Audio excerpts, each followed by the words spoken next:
talking, like I said, about a couple different venues. We're going to go over online parties, in-home parties, vendor events, fundraisers, and then your warm and cold contacts. So I'll give you a little bit of information on each of those 5 topics today. I am in the summit group as well, so if you have any questions, please feel free to tag me there or send me a personal message, Julie Weatherhold. So, all right, let's talk about our first one, online parties. So this is something that we touched on a little bit with the home parties. We talked about sprinkling booking hints throughout the party. So whenever you have a guest that says, oh my gosh, there's so many that I love, that's an opportunity for you to drop those booking, raindrops there and say, well, what if you got some to help support your friends, and then we'll get a party and you can complete the rest of your list. So you can always do little booking drops throughout any party that you have. In my personal online party script through Facebook, I include 3 different booking posts. And that can be, I definitely make sure I include a booking game. So there's an example there with the October Hostess Special, 1, 2, 3 pumpkins. And it can be, you could turn this into a lot of different things. But one example would be pick a pumpkin when you book and you'll get that prize. And you can even say when your party reaches 150, 250, whatever level you feel comfortable with. The prizes can be, mini heater, application kit, or it can be a petty pack, a mani pack, depending on where you are in your business and what your budget is comfortable for. So you can switch that up however you choose. Another one that you can do for the booking post, you can post the Hostess exclusives for that month, and I say to them, because we do the raffle in the online party, I'll say for 20 points, tell me which is your favorite Hostess exclusive. October, November, or December. And that's my in right there. Oh my gosh, I saw that you like November. Let's get that for you. And then I'll send her a private message and start to work on dialogue that way. And then yet another booking post can be at the end of the party when the hostess cashes in her rewards. You can post a picture, make a little collage of the wraps that she chose on hand, and then say, look at everything that Cindy got through her party. And she got to do it all in her pajamas in the comfort of her own home. And that is another little booking drop that you can go back and revisit with those party guests. So you're going to work on building relationships with your guests, and we've talked a little bit about this. So when I'm in a party, we already know that I'm the Jamberry lady in the party. They know their hostess as their friend, and I'm the Jamberry lady. So my goal is to get out of that Jamberry realm as quickly as possible. So I'll do this by, let's say I post a picture of Jamberry Juniors. And they say, oh my gosh, my niece would love that. I'm going to pick up on the niece and not so much the wrap that she chose for her niece. So that's just a way that you can build your relationship. Oh my gosh, how old's your niece? And build that dialogue that way. Do you get to see her often? You're building that relationship. Then once that relationship has started to be built, you can go back and say, hey, I know that you said your niece would love this wrap. This wrap would pair very nicely with it. And then you can work on that after you've developed that relationship. And then at the end of the online party, I message each guest. I don't know if you know this, but on your Messenger app, there's a little microphone, and if you hold that, you can leave a voice message. This is fantastic for thanking guests who have purchased from you. It makes it more personal. You're not just a person on a screen now. They can actually hear your voice and they know you exist. So you can just say, thank you so much for coming to Cindy's party and purchasing from her. I'm going to be following up with you and seeing how you like your purchases, and I can't wait to chat with you again soon. And then you can turn that into a message about the party. When I message the guests about the party, I'll thank them for attending and say, I had so much fun with you, and it seemed like you had a lot of fun too. Let's continue the fun with you and your friends. I have October 10th and October 15th available. Which one works for you? And I already assume that they've said yes. So that way, it's not that wishy-washy back and forth, and if they mean no, they're going to tell me no. And if they're kind of on the fence and I already assume that they said yes, it's a little easier to push them over the fence to get them to book that party. That's a little bit about your online parties and bookings. So in-home parties, we had a great chat about in-home parties already, but here's a little bit about bookings and some things that I've done.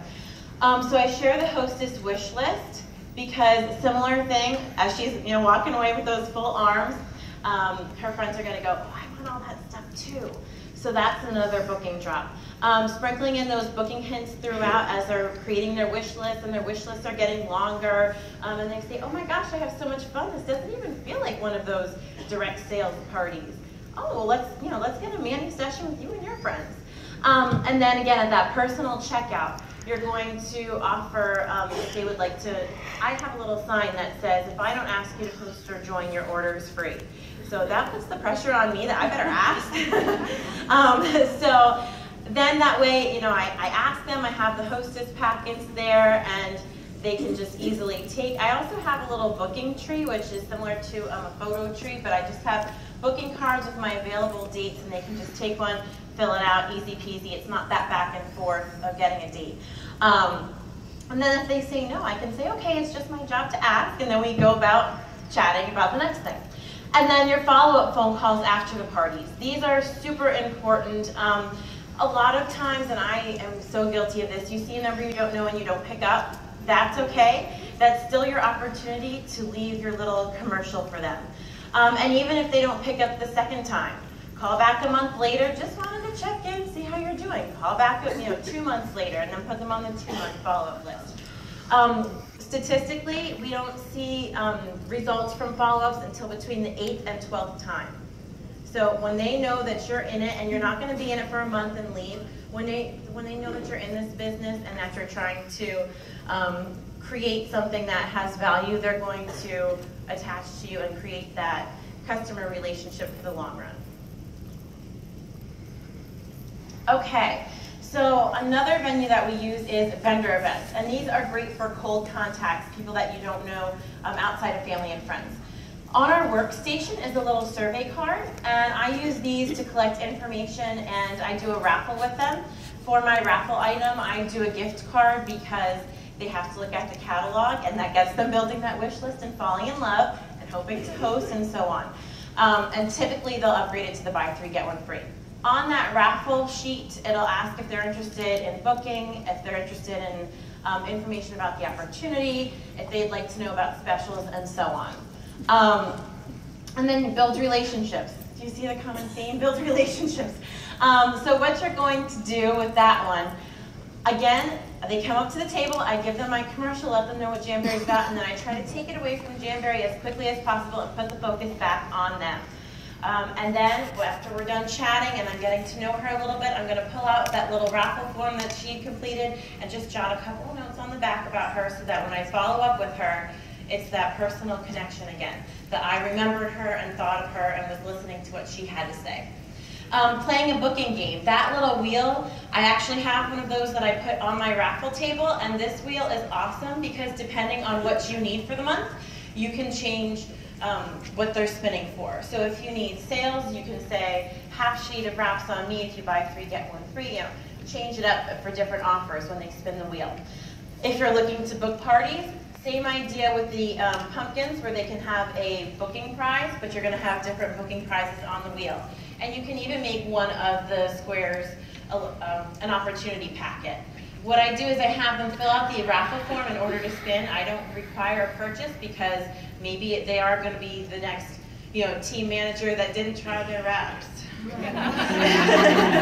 So I don't require the purchase, I just require that I get the information from them. And then ask, ask, ask.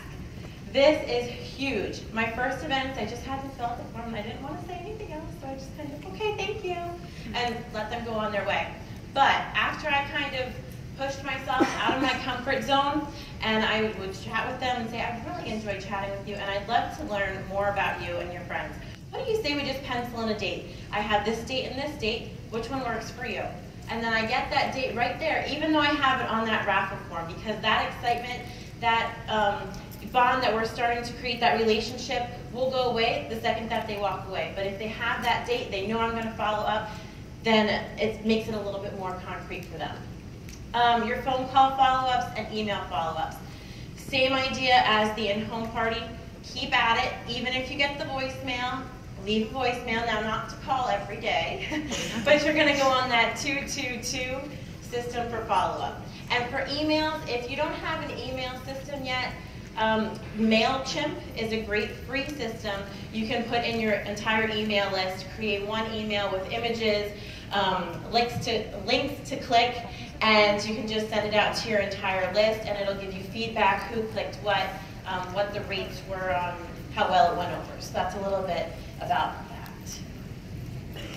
Okay, so fundraisers. When you're doing fundraisers, usually they're online or in person, so you're going to use your typical booking techniques, but here's a little extra that I like to throw in for fundraisers. So let's say that I'm looking to book off of the fundraiser. Usually what I do is, besides the donation that Jamberry gives, I will match that donation so that the cause is getting 20%. So I donate 10% of my commission or more, depending. So what I will offer then is any party that's booked off of that fundraiser, I will let the hostesses know that they will receive all of the hostess rewards, but I'm going to continue my donation to the cause. So that even though the fundraiser right then is over, they're going to get 10% from any parties booked off of it back to that cause. So they continue giving, they get free stuff, and who doesn't want to do that? So that's a little added bonus for fundraisers. Okay. So your warm market, we're talking again about making an effort to build those relationships. We all have those long lost friends, especially on Facebook, that we friend request and then don't talk to again, and we haven't seen them since high school. So I would schedule time in your calendar, in your power hours, to just network with old friends again and reach out, ask about them first. Get a dialogue, build that relationship back up again. I do that even when I don't need bookings, because then I know that when I do need bookings, I can go to them, we've already established that connection, and then it's not quite as out of the blue for me asking. When you do ask, keep it cool. I've really enjoyed chatting with you again, and I really think you would like this product. What do you say we get the girls together online or in home and do a party? Sound good? And I always end with the positive. If you end with the positive, they're more likely to respond with the positive. And then the last one is to develop a referral program. This referral program, if they turn you down and say, oh, no thank you, that's not really my thing, you can say, all right, well, I would still appreciate your help. I'm offering, and again, whatever your budget allows, a $25 gift card for every recruit that you help me with or every booking that you help me with. And you can offer that referral program for them, because even if they don't want to, chances are they know somebody who would be interested. Okay, so a little bit about your cold market in person. So these are people that you don't have any relationship with, but this is, of course, where your business is going to be established and start to thrive. So guess what's first? You have to build a relationship. To do this, you need to keep your head up when you're out and about. I don't know about you, but I've got 3 kiddos at home. When I head out to Target by myself, I get myself my Starbucks, and I'm shopping and checking out Facebook. But I'm not seeing what's around me, and there are plenty of opportunities that are being missed. So as much as you want that time to chat on your phone or whatever, put it away and notice what's happening around you. Compliment people on a shirt that they're wearing or a piece of jewelry that they're wearing, and start asking about them first. Building that relationship again, and then eventually it'll come back around to you, and before you know it, you can have your next party or your next recruit. And then vice versa, always have a 30-second commercial ready. You're going through the line and you hand them your card and they say, oh my gosh, I love your nails. Okay, thanks. I have a response. So this is my little 30-second commercial. Oh, thank you so much. It's my business. It's called Jamberry, and I'd love to have you try out a sample. How's the best way for me to contact you? Get information? Great, I'm going to give you a buzz tomorrow.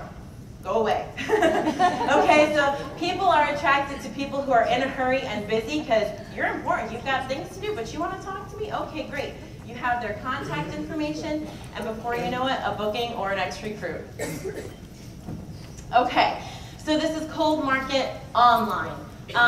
So this is mostly through Facebook. There are tons of groups out there. Find one that shares an interest that's similar to yours. When you start to get into these groups, don't just come in and say, hey everybody, I sell Jamberry.